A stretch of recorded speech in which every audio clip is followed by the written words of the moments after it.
Welcome to the Dylan Experience. Today is episode 60, and I've got a special guest for you today. Before we get to that, make sure you like, subscribe, follow the page, follow the podcast. Make sure you're sticking with us.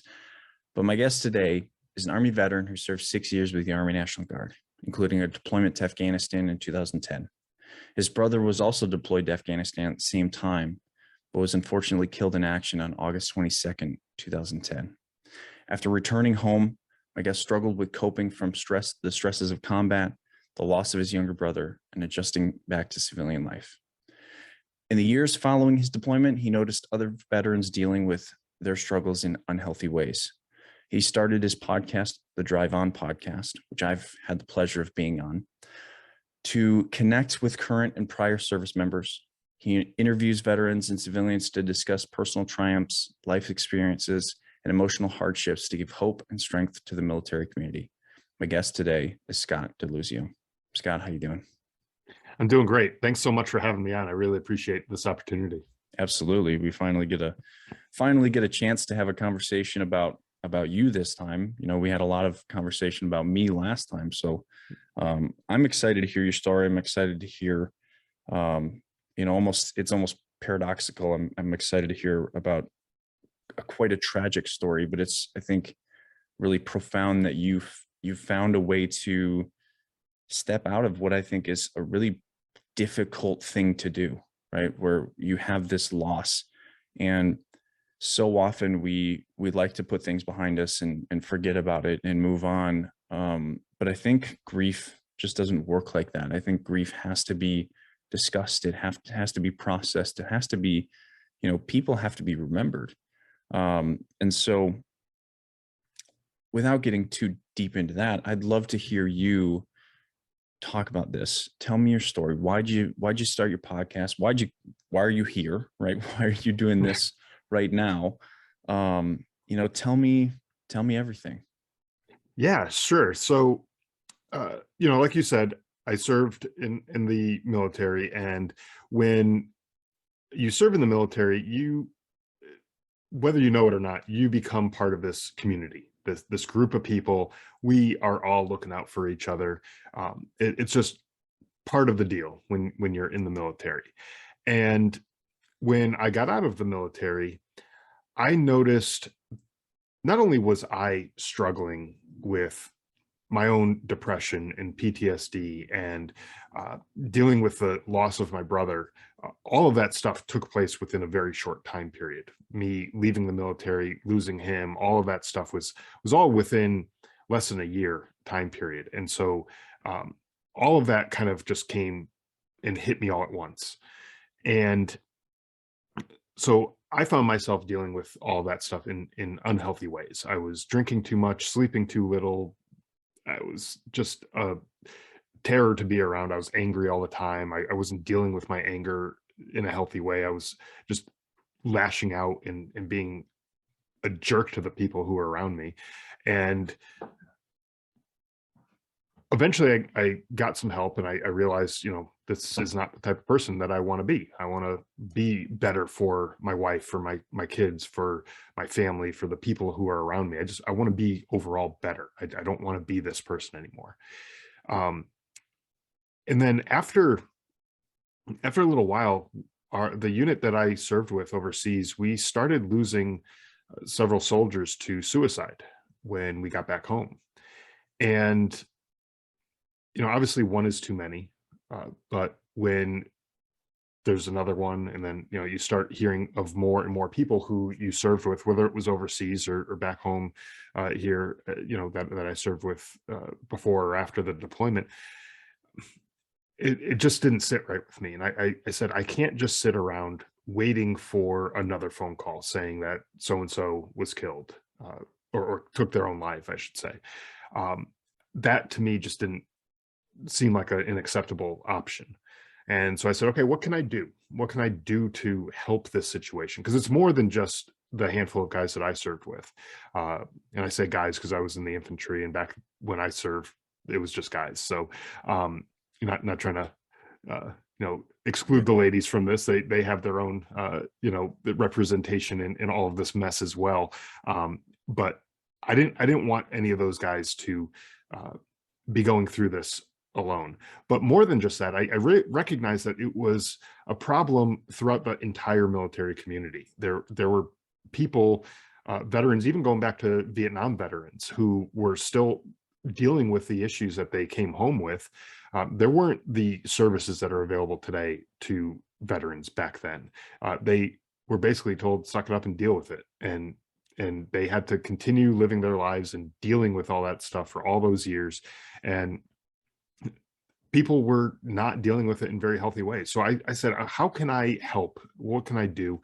And so I decided to start my podcast, the Drive On podcast, which you mentioned earlier. And through that podcast, my goal was to talk to other veterans, to share their stories, their hardships, the things that they've experienced.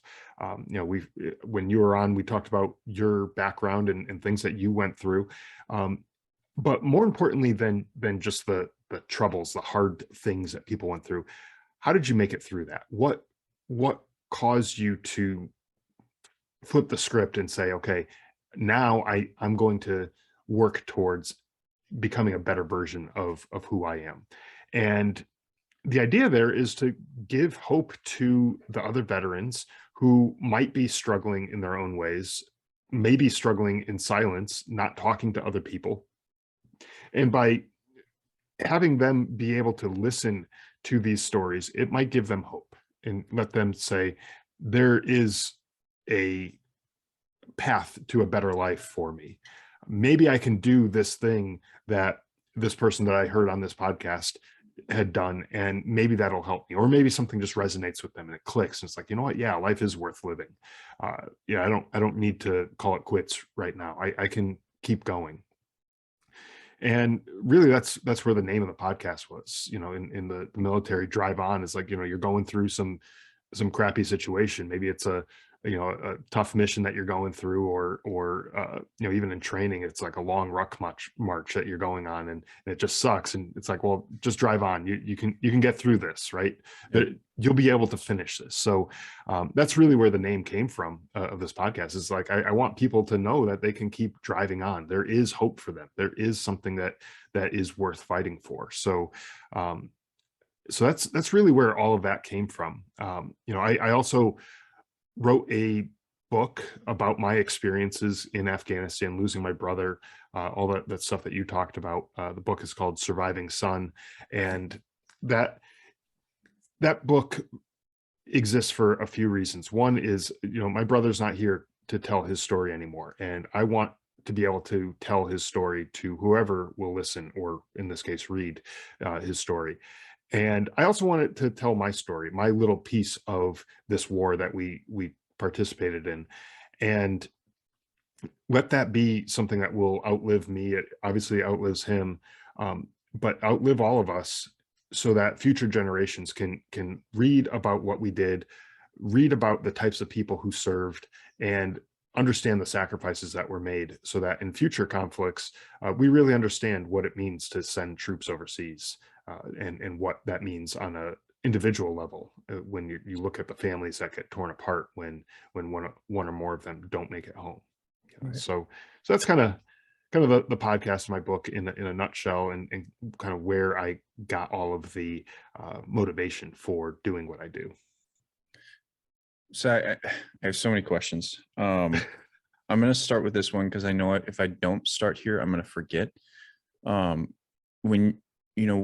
When we do what we do, right? Because you and I both run podcasts, and we both have written books, and we're doing things. We're actively trying to help the people that we're trying to help. Where does the motivation remain? Or where do you kind of like, obviously you talk to so many people, like where do you kind of garnish this persistence to do all of this? Because this is hard work, right? And it doesn't always pay off right now, right? Like this is sometimes, unfortunately, what we kind of deal with is we're speaking to people, but oftentimes the people that are listening are not speaking back to us, right? And so we have this kind of difficult conundrum of, do I even know if I'm making an impact on people by doing this work, right? So where does that kind of persistence go for you, or come from? Where do you derive it? How do you kind of continue to do this? Because it's hard work.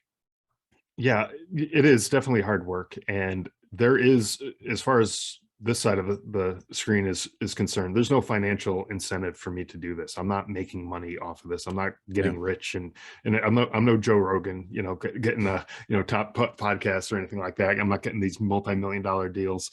Um, I'm doing it honestly because there might be someone who stumbles across my podcast who is at the end of uh, their options. They feel like they have nothing left, and they come across this, or maybe one of their loved ones comes across my podcast and hears something that resonates with them, and that keeps them around another day, to fight another day, to keep on going and living. I don't need to hear from that person personally to know uh, specifically what that person was going through, to know that that person was about to pull the trigger or about to take that leap or whatever the situation was and end their own life. I don't need to know the nitty-gritty details of all that. I know that there are people out there who don't want to reach out and tell the world everything, or even one person everything about what they had going on. Yeah. But I do get, every once in a while, I'll get someone who tells me things like, I needed to hear this today. Like, I really needed to hear this. And without saying it, they don't need to tell me that they were, on that edge. I know that whether they were on that edge or not, it helped that person that one time. And that to me just means the world. And as far as I'm concerned, this is really just an act of service, the same way that you might serve people at a homeless shelter, serving food or something like that. To me, I'm giving back. Maybe I'm not seeing the individuals. I do see the numbers of downloads and things like that, so I know that there are people listening to it. Mhm. Do I know that it specifically helped Joe Smith from Tulsa? I don't know. I don't know, and it doesn't. To me, that doesn't matter. I don't need to know everybody's individual stories. I just know that there are people who might still be here today because they heard something on my podcast that has helped them, and that is all the reason that I need to do this and to keep doing it. By the time that this episode comes out, I'll be over 200 episodes, over probably 3.5 years in or something like that. By the time this episode comes out, so I don't feel like I'm slowing down anytime soon. Yeah. If anything, I started at the beginning of this year. I started going to 2 episodes a week from 1 episode a week. So if anything, I'm speeding up, and I'm gonna just keep pushing and getting as many different messages out there as possible to help as many different people as I can.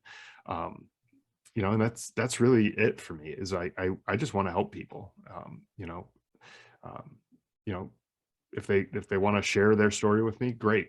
I've actually had a couple guests who came on the podcast. They've never told anyone, even some close family members. They never told anyone their story and the amount of detail that they went into on the podcast. And after we recorded it, they said that it felt so good, like that weight coming off of their shoulders, that they were actually able to tell their story and get it out there.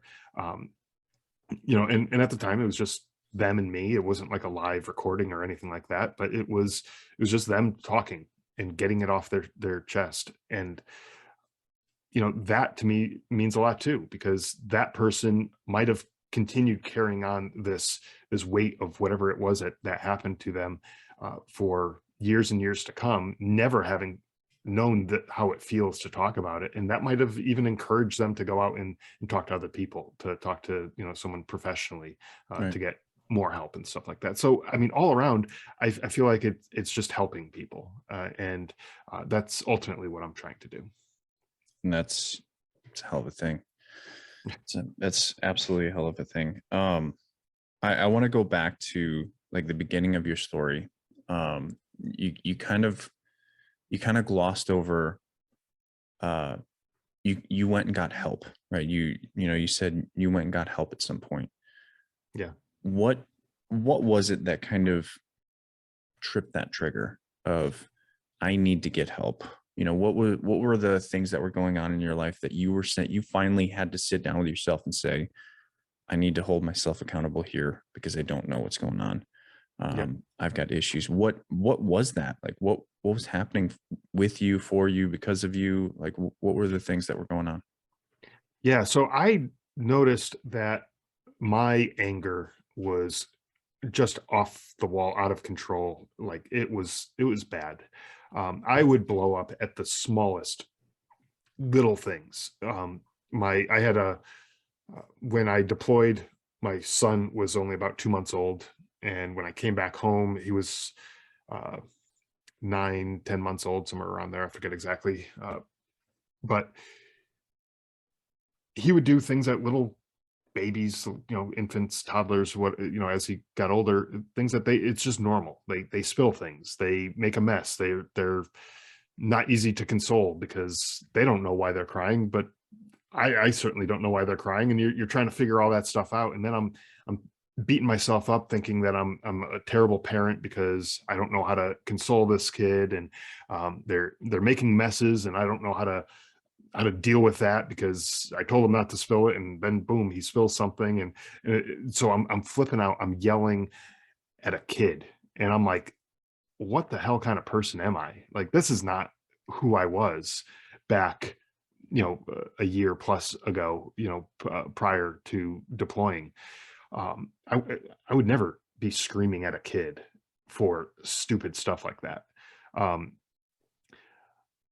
my work was suffering. I went back to my civilian job, that I left to deploy. Being in the National Guard, we have civilian jobs as well, and I felt like I couldn't relate to any of the people that I worked with anymore. And these were people who I previously had gone out and, gone to happy hours with. We went to lunch together. We would hang out and do things together. It was a you know, group of people that were just enjoyable to be around. And I got there and I was like, I don't know who these people are anymore. And it wasn't that I didn't know who those people are. I knew exactly who they were. They didn't change. I was the one who changed. Um, and so there's all these changes going on. But the day that I realized that I got to cut this crap, and I got to go talk to someone and get some help, was the day that my dog, she got sick and she was in our bedroom. And the way our bedroom was set up, there was the master bathroom was like right off the bedroom, and master bathroom, nice tiled floor, hard tile floor, and the bedroom was white carpet that was there. And she got sick and she threw up just like maybe 2, 3 inches from the tile floor on the white carpet. And I flipped out. I'm yelling and I'm screaming at this dog, who, by the way, is sick. I'm not making the situation any better, but I'm screaming at this dog. I'm irate.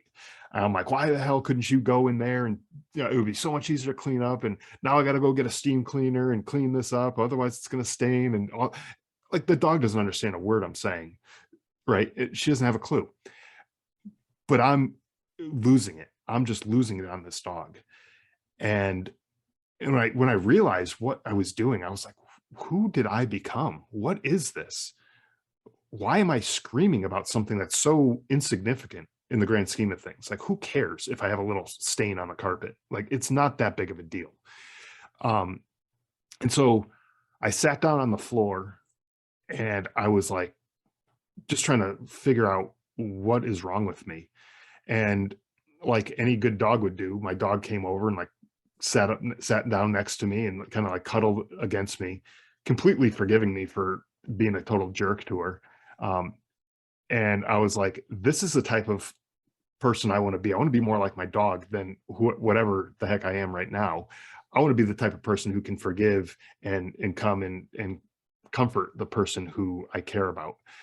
And so the next morning I got on the phone, I called the vet center, and For anyone who's not familiar with the Vet Center, they're affiliated through the VA somehow. I'm not entirely sure how, but they offer counseling services and grief services and all that kind of stuff too. And I was like, you know what, that's They, probably exactly what I need.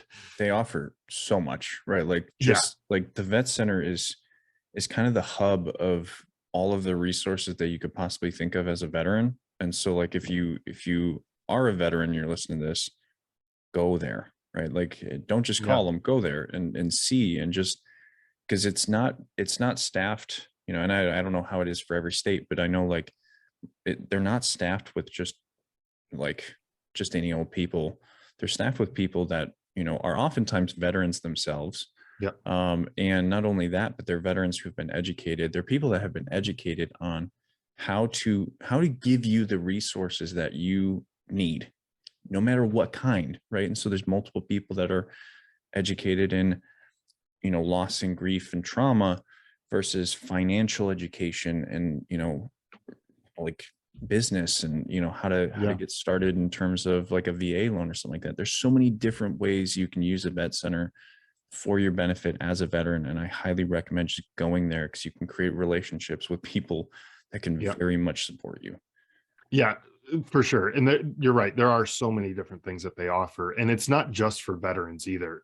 It's Families, yeah. their families are eligible and things like that too. So if you're going through things and you need some help, uh, go there and check it out. Yeah. But when I called and made the appointment with them, I didn't have a clue what I was getting myself into. I didn't know what the sessions were going to look like. So it was, in a way, it was kind of scary because Yeah. I had this vision of me walking in and them, locking me into a padded room and putting the straight jacket on and all that kind of stuff. But it wasn't that at all. It was, I walked in, it was like, I was just talking with someone and getting the stuff off my chest and working through, and they helped me. Not, it wasn't just me talking, it was helping me process through all the stuff that I was going through. But after that initial phone call, just making the appointment, I it it made me feel better because I knew that there was going to be someone who could help me work through all of this, that it wasn't all on my shoulders. I still had to do the work and I still had to figure out what I needed to do, but this person that I was going to talk to was going to help me get through this. And so it made me feel a little bit better that I didn't have to carry the weight of the world on my own shoulders. There's someone else, not that they were carrying it for me, but they were going to help show me how to carry it the right way, and deal with it. So that right there helped tremendously. But over time, they helped me deal with my insomnia, and they helped me deal with the anger issues that I was having, which a lot of the anger issues, quite honestly, came from the fact that I wasn't getting enough sleep. So I was waking up tired, cranky, angry, irritated, all that kind of stuff. And so let's figure out what the root cause is. What's going on? Let's work on all of that stuff. And so the guy that I talked to, he, like you said, he was a veteran himself. He served in Iraq previously. He knew a lot of what was going on in my head, and he was able to help me process through a lot of that stuff. And it really did help me a lot. I went there for close to 2 years. It wasn't quite 2 years, but when I stopped going, the person that I had been talking to all that time, he was moving on to another location, out of state. And I was also, it was around the same time that I was moving from Connecticut, where I lived at the time, to Arizona, where I am now. And I thought, I'm doing pretty good right now. I think I'm doing okay. And, maybe not 100% the way I was before, but I think I got this from here. I think I can handle where I'm at. And so I stopped going to see anyone for a few years. And after coming out here to Arizona, I noticed myself slipping back into some of those old habits. I was drinking more and more. I wasn't sleeping very well. I was getting irritated and angry, and all that stuff was just starting to creep back up. And so when I started noticing that happening, I said, okay, I need to go and get more help. In addition to all of that other stuff, I was also dealing with depression and things like that. And I didn't want it to continue because I knew just from talking to other people and knowing about what things that they went through that you can spiral down really quick when you get into this kind of situation. I didn't want to do that. I didn't want to get myself down in that negative spot again. So I went back to the VA and I got more help. And if I'm being completely honest, I'm still going and getting help. Like it's not like a one and done kind of thing. I still go and I still get treatment. I still get, go through different therapies and things like that. And it's all in an effort to be a better version of myself, to be able to process and deal with the things from my past in a healthy way and not rely on numbing the pain with alcohol or with, laying in bed at night at 2, 3, 4 o'clock in the morning, just staring at the ceiling, wishing I was able to sleep, but I can't because I got all these other thoughts running through my head or whatever. It's just a continuous process. And for me, it's one of those things where I need more than just what I had earlier. So I was like, this is just the way it is. It's a process. It's not like when you break an arm, you go to the doctor, you get a cast, and a few weeks later, the cast comes off, and boom, you're good. You don't need to go back for follow-ups to make sure that your arm is still healed, like it's healed. You're good. But with mental health, it's a little more fluid. I found things happen, things like triggers will take place, and that'll set you off potentially.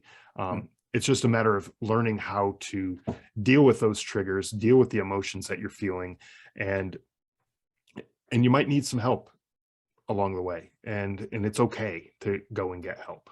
And that's the biggest lesson that I learned throughout my journey with between the vet center and the VA and places like that. It's just okay to ask for help, and I think that's the important message I like to get across. Yeah. And it's quite a different message than I assume a lot of veterans get or feel, right? Because it's, especially the wars that we've come from and the past that the military has come from.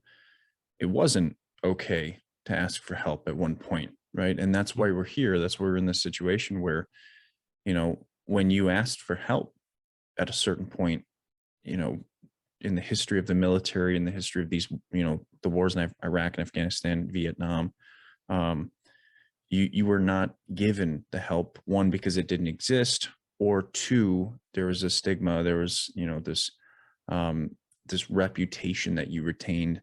And so I think now more than ever, that has very much changed, right? Like that stigma, in the military, it still exists, right? I'm not going to deny that it does, but I think the military as a system itself, right, how we're approaching it as a system itself, we're forcing it to be less of a stigma, right? I think you've got leaderships like the current Sergeant Major of the Army right now, or at the time of this podcast in May, has been very outspoken about how, this will not affect your career if you ask for help or if you get help. Right. It will not affect your security clearance. I've heard him talk about that multiple times. Having mental health issues is not a major problem for the military, assuming you can be willing to stand up and say, I need help, right? When mental health issues become a problem is when you haven't asked for help and it becomes a glaring issue where you've become a toxic leader, or you commit suicide, or you do these things that are to the extreme, when all you have to do is take a step into the people that actually do care. And that's maybe the hard part, is how do you determine the people that won't create a stigmatized conversation, or a hard, won't make this conversation any harder than it already is. And that's a fair kind of assessment for veterans or even currently serving military members, is how do you start that conversation, and ask for help. And I'm curious, like you've talked to, by the time this comes out, you'll be 200, I assume close to 200 people. Mhm. I'm sure some of those episodes might have been by yourself, but that's a lot of people. And so what do you think, by listening to all these people, what do you think is the right way to go about finding the right people that could understand your situation, or in your situation, as in like the overarching veteran kind of situation? Well, I think I want to talk to the leadership side of things. When you have someone like the sergeant major of the army that you were talking about, who is so strongly for mental health services, showing that it's okay to go and get mental health treatment if you need it. That's leading by example. That's showing people that it's okay. Mhm. But I think it needs more than just that top level. I think it needs to be down to the squad leaders, team leaders, the platoon sergeants, the people like that, to let it be known that it's okay to go and get help. Let their troops know, if you are struggling with something, that means that you're not on top of your game when we need you to be. You might be dealing with something, and you're not 100% here when we're training, when we're out on a mission, when we're whatever it is that we're doing. And we need you, just like we need you to go to the gym and get yourself physically fit. We need you to get yourself mentally fit so that you could be on top of your game when we need you. And I think for those leaders, um, you know, this obviously is not a requirement, but I think it wouldn't be a bad idea for them to share their own experiences with some of their junior soldiers, or whatever branch we're talking about here, to let them know, hey, I'm not going to be in today. I'm going off, or I'm going to be out for an hour or whatever, because I'm going to my therapist for an hour or something like that, and just lead by example and say, hey, it's okay, I'm going to do it. um that to me, I think, is huge in reducing that stigma, because if that NCO that you're looking up to, I know a lot of private specialists, they look up to some of these people as almost like they're gods, or at least like a parent Parent. figure, Yeah. right? um and you look up to these people, and it's like, okay, well, if it's okay for that person to go and do this, then it's certainly okay for me to go and do this. I know when I was in, this was, you know 2005 to 2011 time period.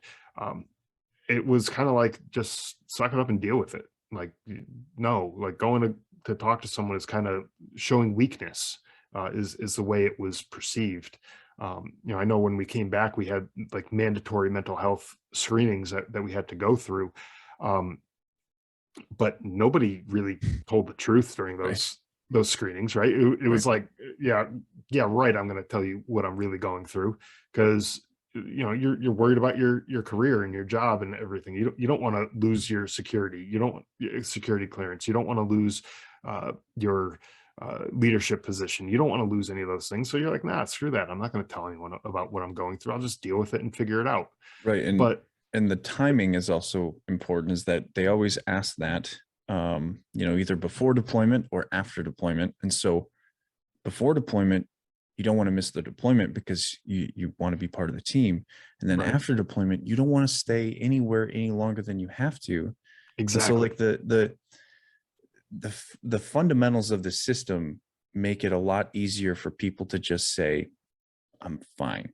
Right. Yep. Like, and I think the army is kind of starting to recognize that, Yeah. that was a pretty massive failure, because I still remember, right? Like, I still remember guys talking about, and I've even done it. If you say anything, you're going to be here longer, and you Yeah. don't want that, right? and Exactly. and I remember E5s at at when I was younger, just being like, yeah, we would tell guys like, don't say anything, right? Because otherwise you're never gonna get home, and it's Yeah. just like that kind of stuff. Like when you play the system like that, what ends up happening is a lot of people fall through the cracks. And now there's plausible deniability for the military to say, yeah, they're fine. There's nothing we Yep. can do. They didn't follow the system. But at the same time, the system was part of the problem, right? Like the leadership was just as involved in this fiasco as the system itself. And so it's Right. a big conversation. Yeah, and to that point, when I came home after my brother was killed, I came home. I was there for his funeral, and being in the National Guard.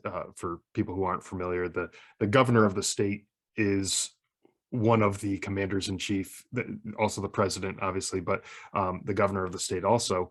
And so she was at my brother's funeral, and she told me and my family that she was going to make sure that I did not go back to Afghanistan, because my deployment at that point was not up. But she said there's no way that she's going to allow me to go back. So I stayed home. Um, a couple weeks after my brother's funeral, I got a call from the National Guard saying that I needed to uh, process off of active duty, because I still technically was on active duty. And where we processed into active duty was in Indiana.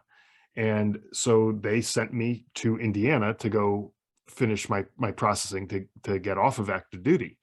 Um, and they did all of the medical screenings, the mental health screenings, all the paperwork, filling out your DD-214 and all that kind of stuff, all took place there.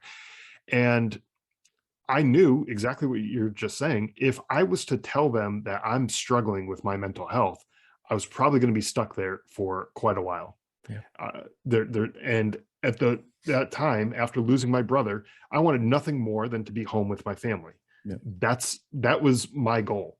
And so they gave me, like, I think I was scheduled to be there for like 3 days or something like that.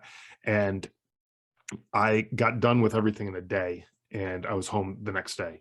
Uh, and that's how quick I went through everything. Yeah. Because exactly the thing that you just said is, I didn't want to be stuck there any longer than I needed to be. Had they done this type of screening closer to home, where I could have uh, gone home at night and been with my family, I probably would have been a little bit more honest. I probably would have opened up a little bit more and said, yeah, you know what, there's probably some problems here. I don't want to be stuck in Indiana with nobody that I knew. Like, who in their right mind would want to do that? And at that time I wasn't even in my right mind, and I didn't want to do that. It's so funny that you talk about this, because this is exactly what happened to me, right? Like it wasn't the like I said something and I got kicked back. Well, I kind of did it, like the Fort Knox situation in my life is, I came home from Afghanistan and went through Fort Knox. I was done in like 7 to 10 days. I don't remember exactly, but then we were back in Wisconsin. And 3 days after that, I tore my ACL while I was on active duty leave. And because I was on active duty leave, I told my commanding officer, my major, and she sent that word up to state. And what state did was they sent it to active duty, because I was still, I was under a federal, like Title 10 orders. I had to go back to Camp Atterbury, right? And Yep. go through, like, they had to diagnose me with the problem that existed because I tore my ACL. And it was a major injury, so it required surgery. So they sent me to Fort Camp Atterbury first for, I think, a week or so. And then they drove me down to Fort Knox for surgery. And so I became a part of the medical battalion there as a recovering soldier. And when I first got there, they were like, you'd probably be here a month before you get your first appointment for diagnosis. And so you need your diagnosis to do anything, right? That's not including treatment. And so I was literally there for, about 3 weeks. I had gone through all my in processing. It took me about 3 weeks to go through in processing. And then I got my diagnosis of you have a torn ACL. We can do surgery a month later. And then from that month, it'll probably be a 9 to 12 month recovery. And this is all after, like, I'm in Fort Knox, Kentucky, never been there, right? Don't even think about it. My home is 500 miles north of there. So I don't know, how do I get there? I didn't have a car at the time, right? They bussed me down there. And so I'm just trying to figure out, like, what do I do? Like, how do I do this? Right. This is after a deployment that was incredibly traumatic for me. I was sleeping a couple hours a night at the time. So I'm like, this is just terrible. And so like, it's just that lack of empathy for how do we take care of soldiers? Because now I have nobody, I have no support structure. It's completely negated because, in National Guard, you go to your unit, you live near your unit. That's the reason we have National Guard. It's like, I'm not joining active duty because I don't want to move my family, every 3 years. And it just, when I looked at the guys around the medical battalion, I'm shocked, right? Because some guys are there for 2 or 3 years at the time, right? Because they're going through the med board process and they need to be processed out of the military, where some guys are there for a year and still haven't been diagnosed because they have to have everything diagnosed before they can start the full treatment plan. And so it's like, they can't do everything until, like, the processes in that scenario were ridiculous. And not to mention back in 2012, 2013, when all this happened, the government was on sequester, so that, like, half the people you were in processing and out processing with weren't there when you needed them to be. And so, like, when I actually out processed, I had to wait 4 weeks to out process because one person took the first 3 weeks off of me, so I'm sitting there waiting for one signature for 2 weeks. And I'm like, what the fuck? Like, this is dumb. And so, like, the horror stories are real. And if we were ever to get in a war again, like, that's still there, right? And so, like, that's the really dark conundrum that soldiers and veterans kind of are stuck with, is if I say anything, that could happen to me, right? Right. And it's a little bit different with mental health, but like a physical injury, and a TBI, right? Like, those are pretty well connected.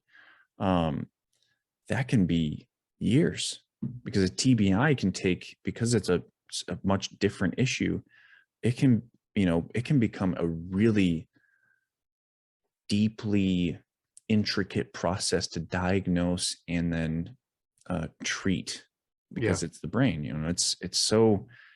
It was rough back then, and that was 2012, 2013. Now I don't know what that's like, but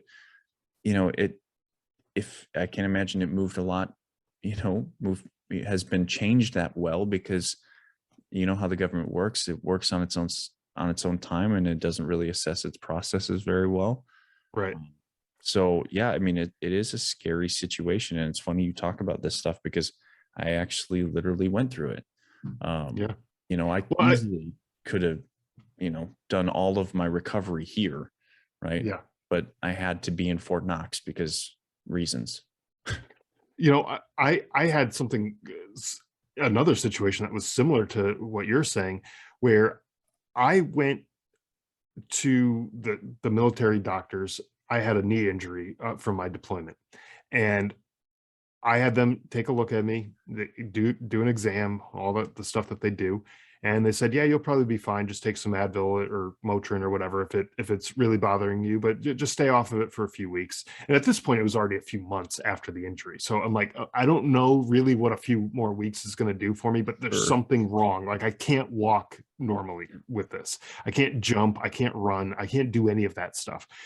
And so, fortunately, I had insurance through my civilian employer, for medical insurance, and so I got a second opinion through a civilian doctor, and within 5-10 minutes of him examining me, he's like, "Yeah, you're going to need surgery," and so I ended up getting the surgery through the civilian doctor because I had no confidence in the military whatsoever in their ability to diagnose and treat this, whatever was going on, and so the recovery time was going to be about 9 months, where I was going to be on crutches, going through physical therapy and all that kind of stuff. And that was right around the time that I was also working on getting discharged from the military. Well, once they saw me walk in on crutches, they didn't want to discharge me Yeah. because they're like, okay, well, we have to make sure that you're okay. It's like, well, you tried to make sure already, Yeah. but you screwed that up. So I went and took care of it myself. How about you just let me go and I'll figure this out? It was just such a It's frustrating. frustrating backwards way of doing everything. It just Yeah. made no sense to me. And at the time, that was when I was going through all these anger issues and stuff. That just made it worse, you And know? and no one back then really knew how to explain like why it was important that you stick with the process, because when you look at it and you have a military related injury like we've had, um if there's no documentation, there's nothing, right? You get nothing. Right. And so when that when your knee injury that you sustained because of your deployment has no documentation, and 40 years from now you need a knee replacement, guess what? I hope you got good insurance, because that's what's going to pay for it. Yeah. Whereas because you've had a knee injury and then you've documented it and you stuck with the process and the military walked you out with that medical board process, you now have disability. And whenever you have a knee surgery done or knee replacement done or anything like that, guess what?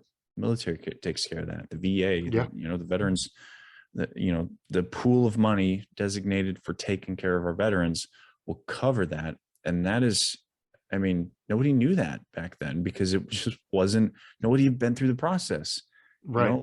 like it just, it's baffling sometimes that, it took as long as it did to really to get leaders kind of informed on that, and it is unfortunate because I think it still does happen where, there's no one that really sits down, even in demo, because I did demo in 2019.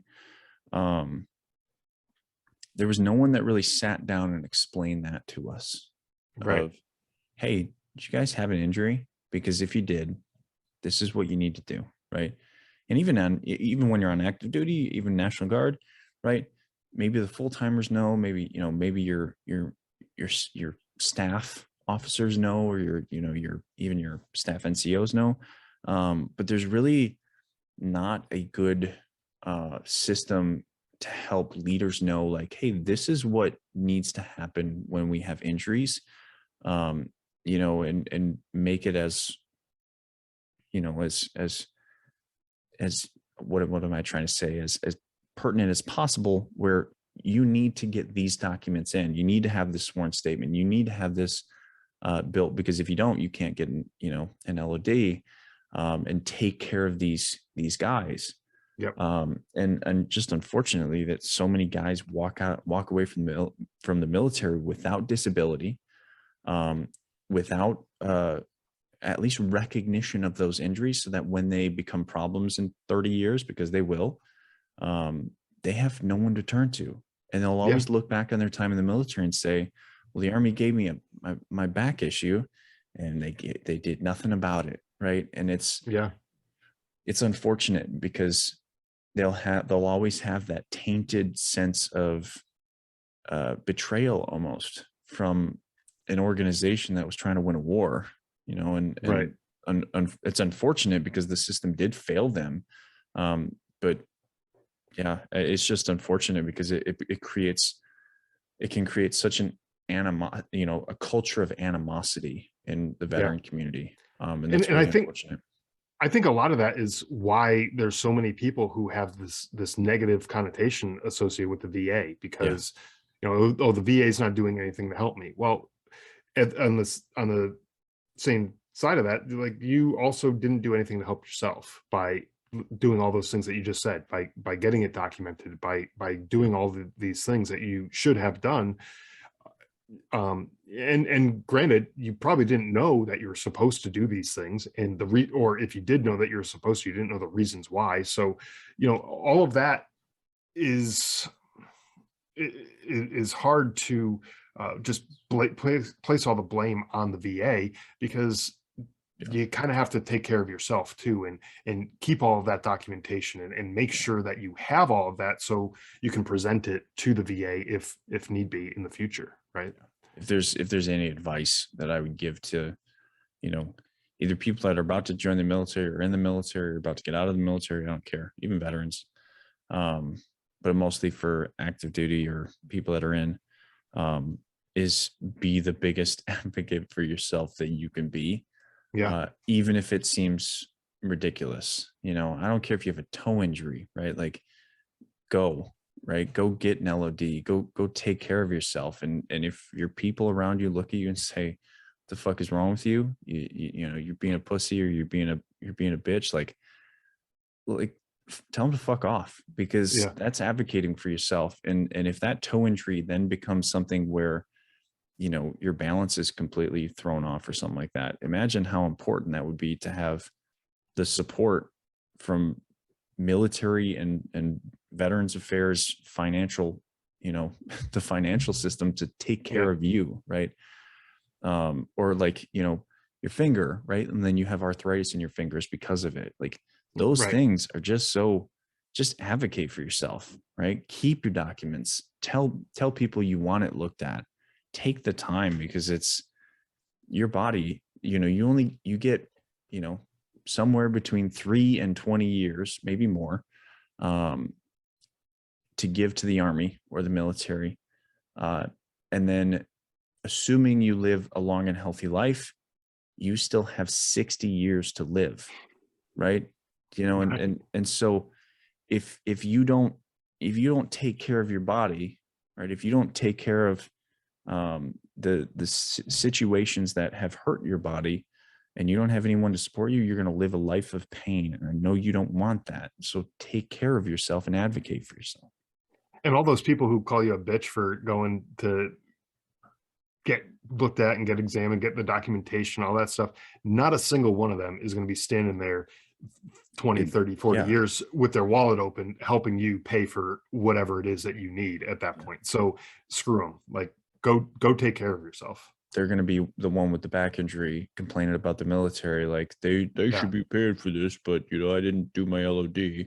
Yeah. Right. Like, and I don't want to make fun of those guys. Like, but at the same time, that's the reality. Like, if you don't advocate for yourself, in 40 years, you're gonna be complaining Yeah. about the fact that your back is literally broken because you've had a ruck on your back for 14 years or something like that. And your lumbar is just completely fucked, right? Yeah.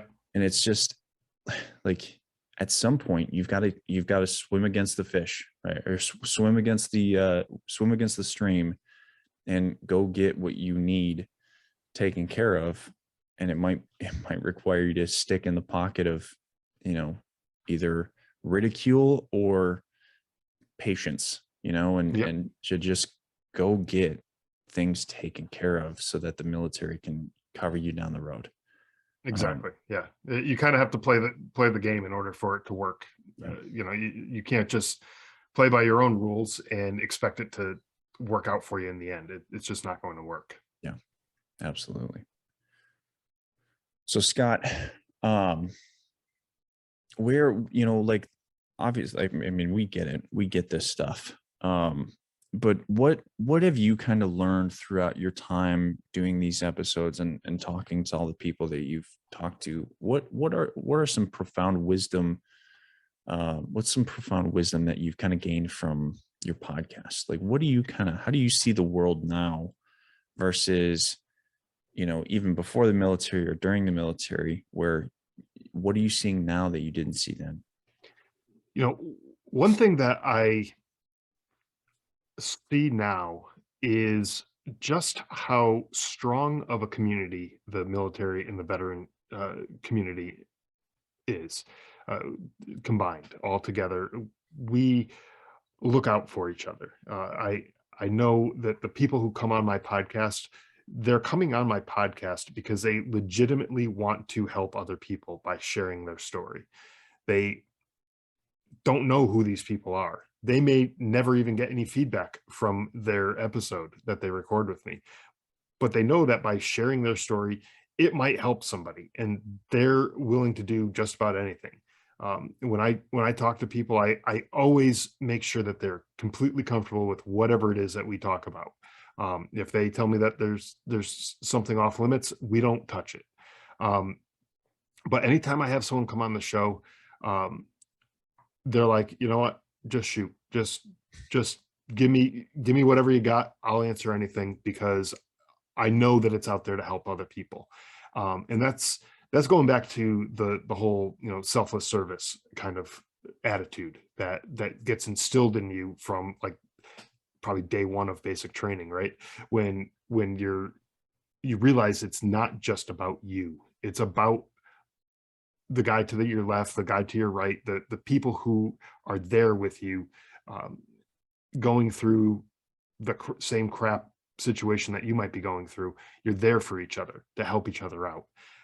And you may not know these people, you may never see these people, but you know that there's someone going through this crap, and you want them to get out on the other side, better off than they were going into it. So, I the thing to me that really, uh, was eye opening was just how strong this community is, and I'm very grateful to be a part of it, to be there for the people who are struggling, helping them out in any way I can.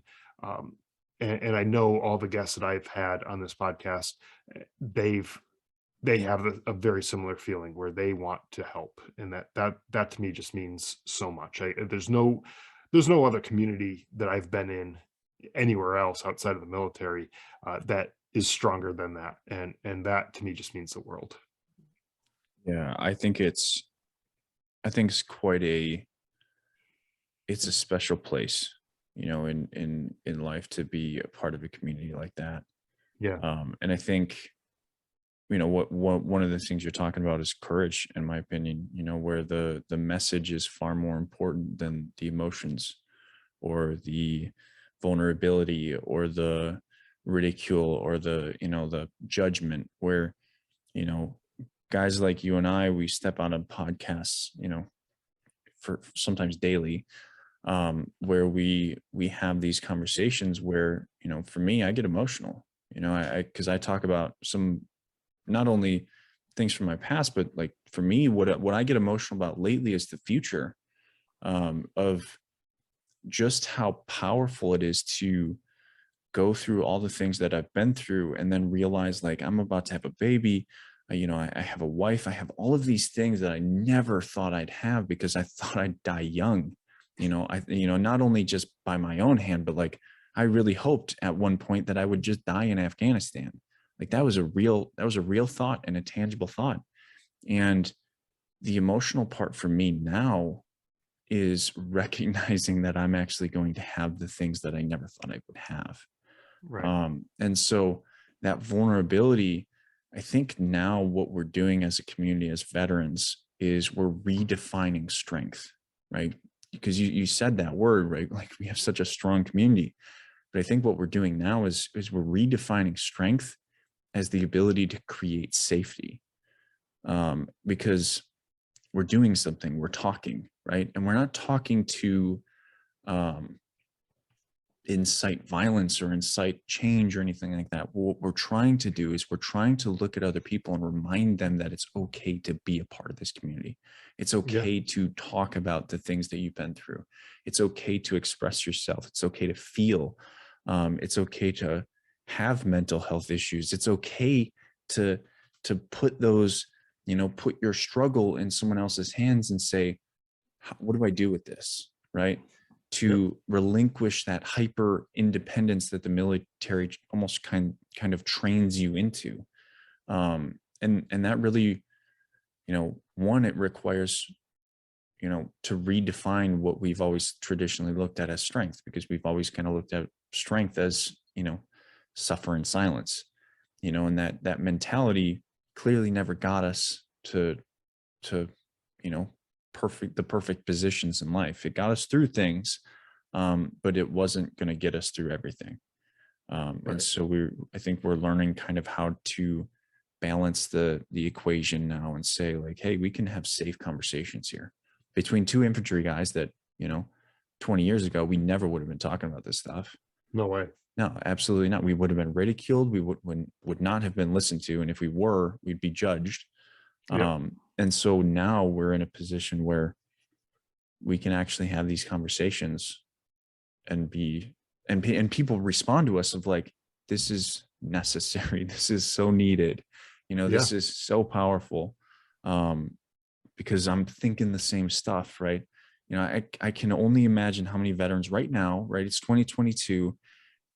How many veterans are thinking like, man, I'm actually going to have a life, right? Like thinking back of like, I almost didn't have a life. I almost lost my life so many times throughout the years. And now I'm sitting here with, a family. I have a family here that I can actually hold. This is real, and it's a weird feeling to kind of step into that for the first time, of that recognition of realizing, what do I do with this? Right? Like, Yeah. how do I enjoy this?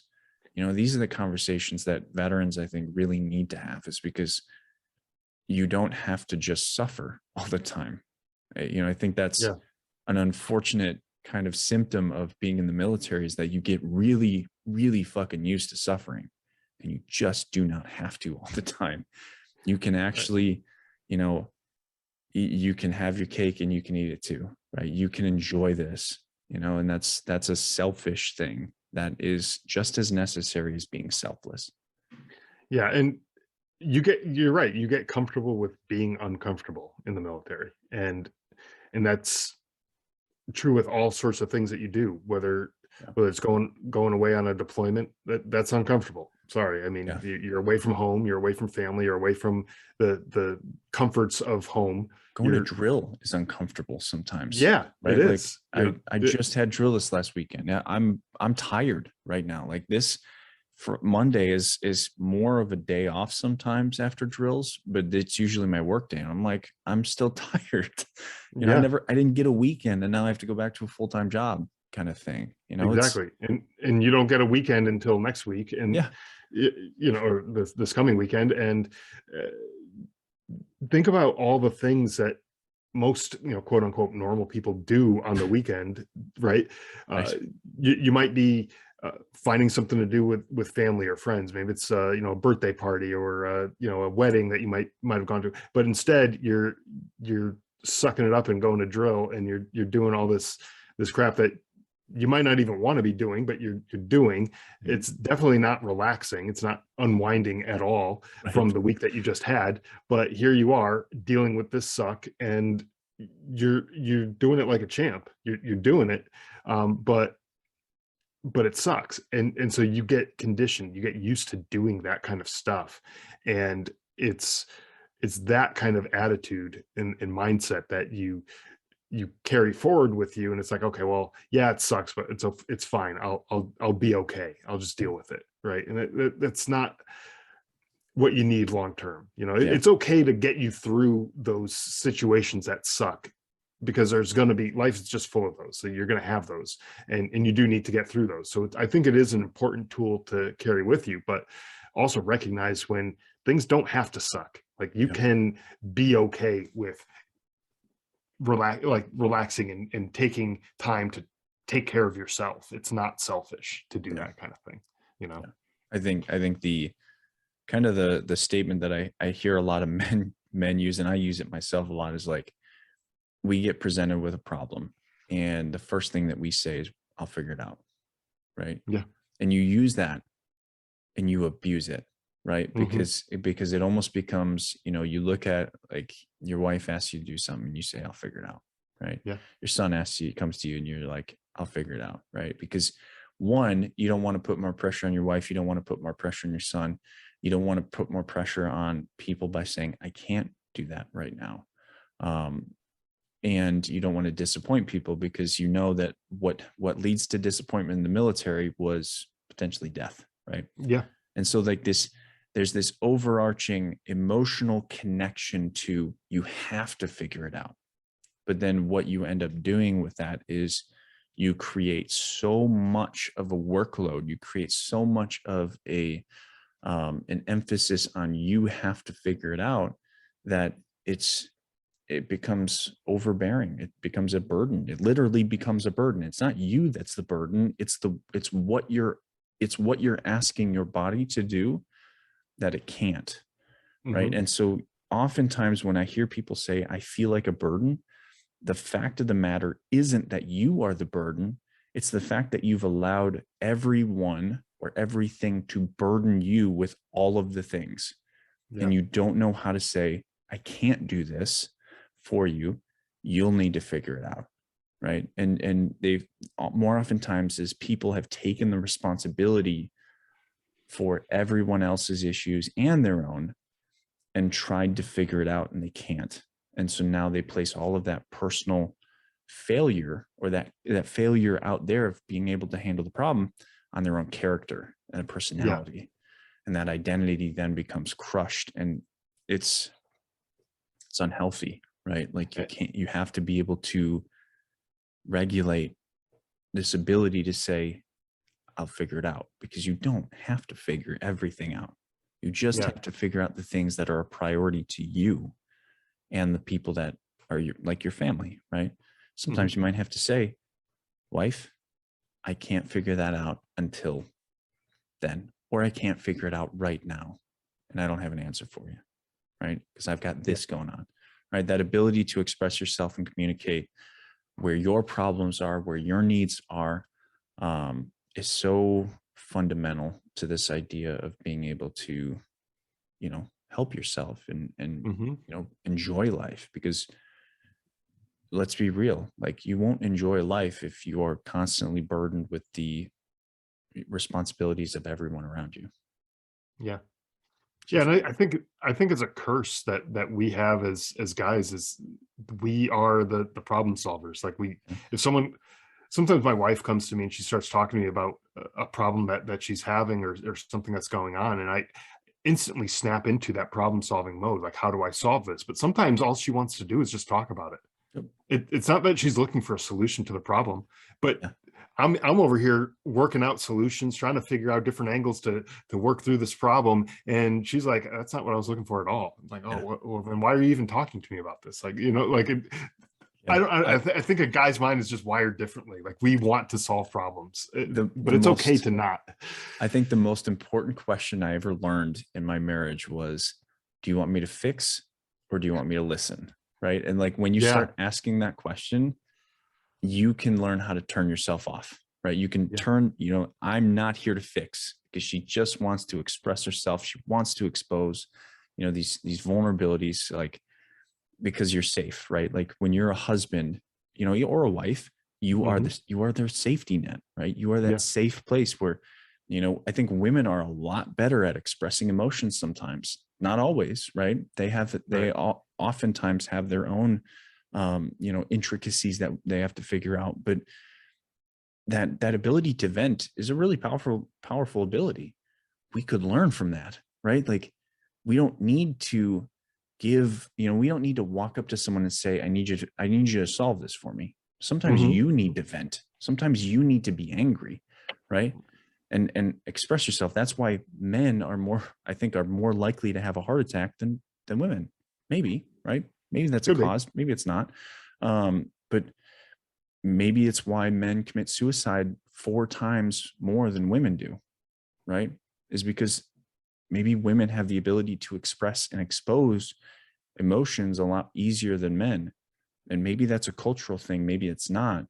But clearly there's something going on where we need to have the ability to expose, express, be vulnerable, find safety. And so maybe we should be learning from our wives about, hey, sweetheart, I need you to just listen to me. I don't need you to fix. I don't need you to do anything. I just need you to listen to me. got a lot of stuff I got to get off my chest, and you say it, right? Yeah. You know, I don't know. Maybe that's a thought.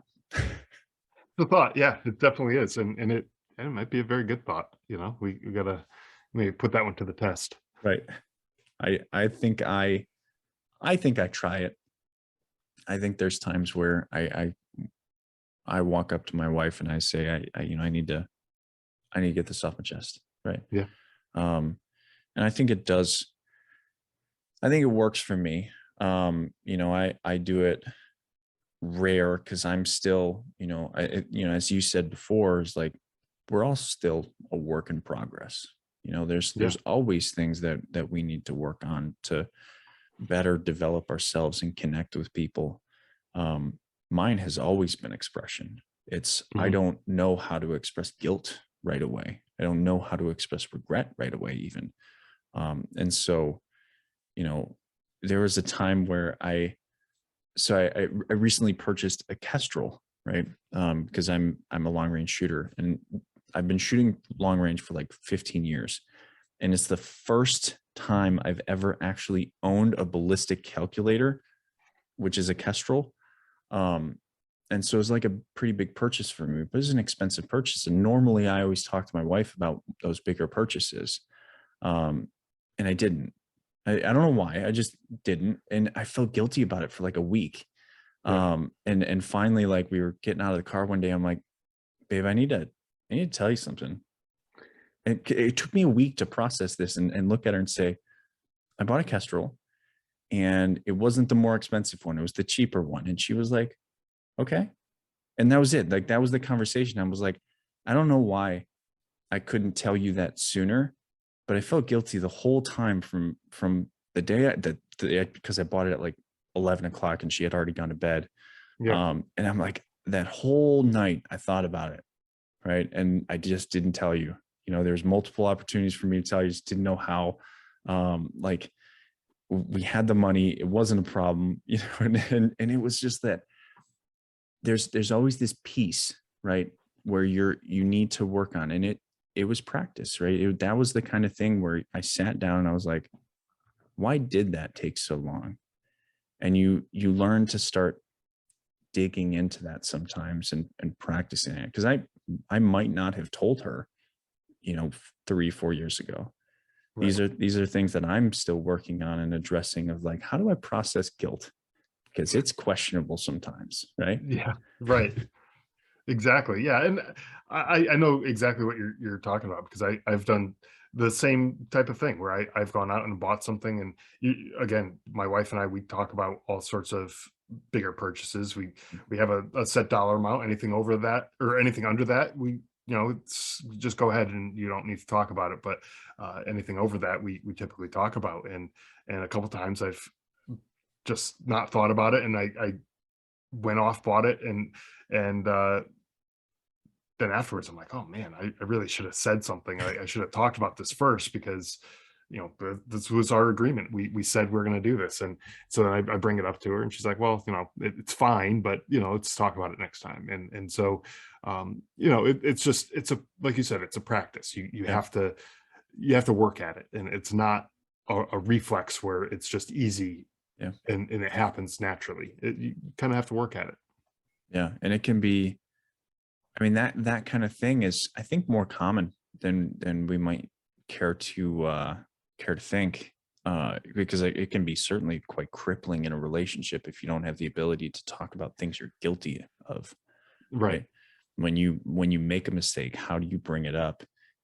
How is it received? Right? Having those conversations are remarkably difficult. And I think Hmm. if you're going to have a relationship, you really want to be able to, feel guilt and express guilt to a person that's not going to crucify you in in whatever way, right? Like, Yeah.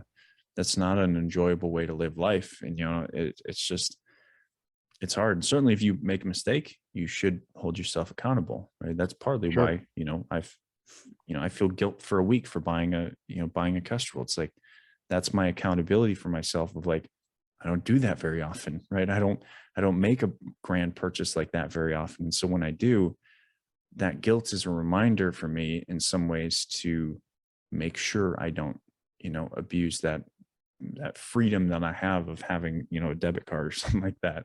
Right. And so it's not a bad thing, but why did, for me, it's the question of why did I not feel safe to express it sooner? And maybe it was just not the right timing, or maybe it was forgotten for multiple days. But, that digging into that question is really good for your relationship, I think, It is. and Yeah, and it could even just be as simple as embarrassment. Like I feel yeah, embarrassed that I went and spent that kind of money on something that was a a guilty pleasure kind of thing, yeah, or whatever it is. I feel embarrassed that I went and spent that kind of money without talking to your spouse, or whoever first.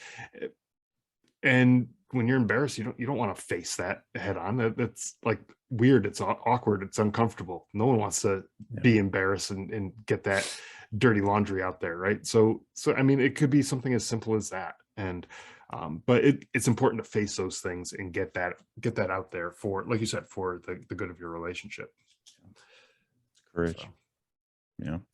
yeah, Well, Scott, I mean, we could talk for hours. We could. I'm sure. But I think we should probably wrap this up so we can go about our business today. If there was, I'm going to ask you the question, then we can talk a little bit about how to get in touch with you, and, where you can find your book and stuff. So if there was one message you could leave the world, what would it be? I think the message would be that it's okay to ask for help, not just with regards to mental health, although that's certainly true as well, but for anything. We're talking about, we tend to be the problem solvers, and we tend to want to take the weight of the world and put it on our shoulders, and carry it around, so that our loved ones, the people around us, don't have to carry any of that stuff. And it's okay to ask for someone to help. Um, and that to me is such a powerful thing. Just to ask for help. It doesn't matter how small the thing is. It could be uh, asking your kids to pick up after themselves, or asking them to take out the trash or something, or do the dishes, or whatever it happens to be. It could be something very small, but that one less little thing that you have to do in that day frees you up physically, mentally. It frees you up uh, to be able to focus on the bigger picture, and the things that are actually important in life. And so it's okay to ask for help. And I think if I was to leave the world with anything, I think that would probably be the message I'd like to leave. Yeah. And I think it's a good one. That doesn't necessarily mean that you'll always get the answer that you want, Right. but I think it's important to understand that you can ask the question. Right. Yeah. And it's always important that it's important to know that when you ask that question, or if you don't ask that question, you'll never get a yes. Right. And so if you ask the question, you might just get what you want. And if Yes. you might not, but I can tell you, if you don't ask, you won't get anything. You won't get That's shit. a guarantee. Right. Like, Guaranteed. that's absolutely right. Like, very few people are going to walk up into your life and just be like, you know what? I'm going to help you with that. Yeah. Even though you didn't even ask me. It's like, that's how often does that happen to people? It's so remarkably rare that, like, when it gets caught on camera, it's like, wow, this is a wholesome moment, right? Right. We don't have all that many wholesome moments in our lives. Like, Yeah. 99.9% of your life is going to probably not be that wholesome, Right. So Well, yeah, ask. exactly. And it's actually kind of awkward if someone approaches you, right? Yeah. There's a older woman in the grocery store parking lot. She was struggling to get something heavy out of her cart, and I was trying to, and I saw she was trying to get into her trunk, and she was struggling with it. And so I walked up to her, and I said, "Can I help you with that?" And she looked at me like I had three heads, Yeah. like I was just like, "What are you, insane? Like, why are you approaching me Talk like to this? me. How dare you? Like, I don't know you. Don't talk to me." Right. And it's like, I'm just trying to be the nice guy and help this lady out. I mean, I don't know how she's going to get out of her trunk when she gets home, but that's her problem, right? But I'm here now, and I can help, so I'll help if I can. And needless to say, I didn't end up helping her because she was just like, "Oh no, I'm good, I'm good, I'm good." But it's like, Right. you're right. It's so rare that it's actually looked at as like, okay, what's your real motive here? Like, are Yeah. you gonna rob me or whatever? Like, Right. what's the deal? So it's rare, but asking for help, I think, doesn't have to be rare.